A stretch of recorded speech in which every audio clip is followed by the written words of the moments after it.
কাশ্মীর, যাকে একসময় বলা হতো স্বর্গ, আজ তা পরিণত হয়েছে রক্তাক্ত যুদ্ধে। ৭০ বছরেরও বেশি সময় ধরে কাশ্মীর রক্ত ও অশ্রুর ইতিহাস লিখে চলেছে। ভারত ও পাকিস্তানের মধ্যে উত্তপ্ত লড়াইয়ের কেন্দ্রবিন্দু এখন এই কাশ্মীর। কিন্তু আজকের এই কাশ্মীর সংকট শুধু দুটি দেশের মধ্যে নয়, বরং ধর্ম, মানবিকতার ও মানুষের অস্তিত্বের লড়াইয়ে পরিণত হয়েছে। কাশ্মীরের অবস্থান অত্যন্ত কৌশলগত, ভারতের উত্তরে, পাকিস্তানের পূর্বে এবং চীনের দক্ষিণে। কাশ্মীরের পাহাড়ি নদীসমূহ, প্রাকৃতিক সম্পদ এবং সীমান্ত সংযোগের জন্য এই অঞ্চলটি অমূল্য।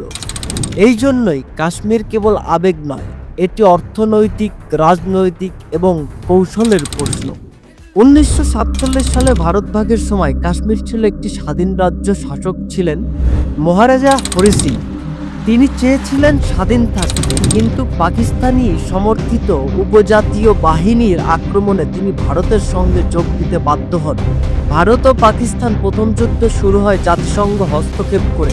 সিজফায়ার আর কাশ্মীর দুই অংশে বিভক্ত হয়, ভারত নিয়ন্ত্রিত জম্মু কাশ্মীর এবং পাকিস্তান নিয়ন্ত্রিত আজাদ কাশ্মীর।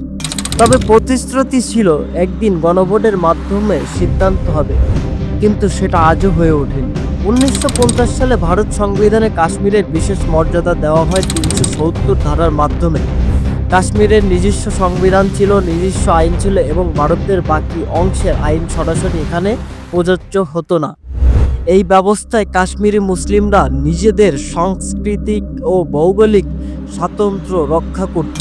1989 সালে কাশ্মীরে বিদ্রোহ শুরু হয়। অনেক তরুণ তখন পাকিস্তানের সহায়তায় সশস্ত্র আন্দোলনে যোগ দেয়, কিন্তু চরম মূল্য দিতে হয় কাশ্মীরি পণ্ডিতদের।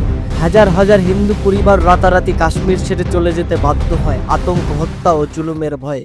এই ঘটনা কাশ্মীরের জনসংখ্যার ভারসাম্য চিরতরে বদলে দেয়। 2016 সালে তরুণ বিচ্ছিন্নতাবাদী নেতা বুরহান ওয়ামিনীর মৃত্যুর পর নতুন প্রজন্ম আবার আন্দোলনে নেমে আসেন। কাশ্মীর জুড়ে টানা আন্দোলন, পুলিশের গুলি এবং প্যালেট গান ব্যবহারের ফলে বহু সাধারণ মানুষ আহত হয়। বিশ্বমঞ্চে কাশ্মীর আবার আলোচনায় উঠে আসে। 2019 সালের 5ই আগস্ট ভারতের সরকার সংবিধানে 370 ধারা বাতিল করে জম্মু কাশ্মীরের বিশেষ মর্যাদা প্রত্যাহার করে নেয়। কাশ্মীরকে কেন্দ্রীয় শাসিত অঞ্চলে পরিণত করা হয়, কিন্তু এর সাথে আসে অচল অবস্থা। দীর্ঘ সময়ে লকডাউন, ইন্টারনেট বন্ধ, নেতাদের গৃহবন্দী করে রাখা কাশ্মীরের মুসলিমদের একাংশের মধ্যে জন্ম নেয় অসন্তোষ ও ক্ষোভ। বর্তমানে কাশ্মীরের পরিস্থিতি আরও জটিল ও করুণ হয়ে উঠেছে। একদিকে কাশ্মীরি পণ্ডিতদের পুনর্বাসনের উদ্যোগ নেওয়া হয়েছে, অন্যদিকে মুসলিমদের জমি দখল করা হচ্ছে, প্রশাসনিকভাবে বৈষম্য বাড়ছে। বুলডোজার অভিযানে গরিব মুসলিমদের ঘরবাড়ি ভেঙে ফেলা হচ্ছে।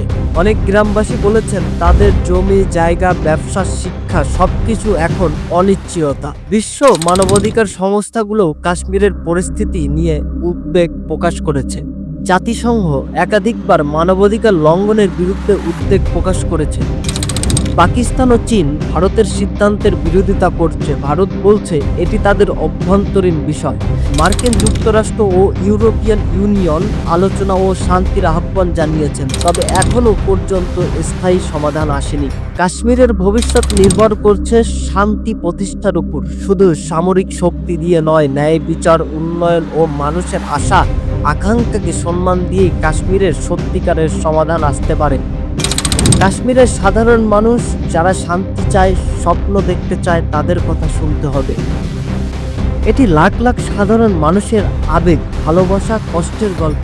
আসুন আমরা সেই গল্পের প্রতি সম্মান দেখাই, শান্তির পথে এগিয়ে আসি এবং যারা জুলুম করছে তাদের বিরুদ্ধে রুখে দাঁড়াই।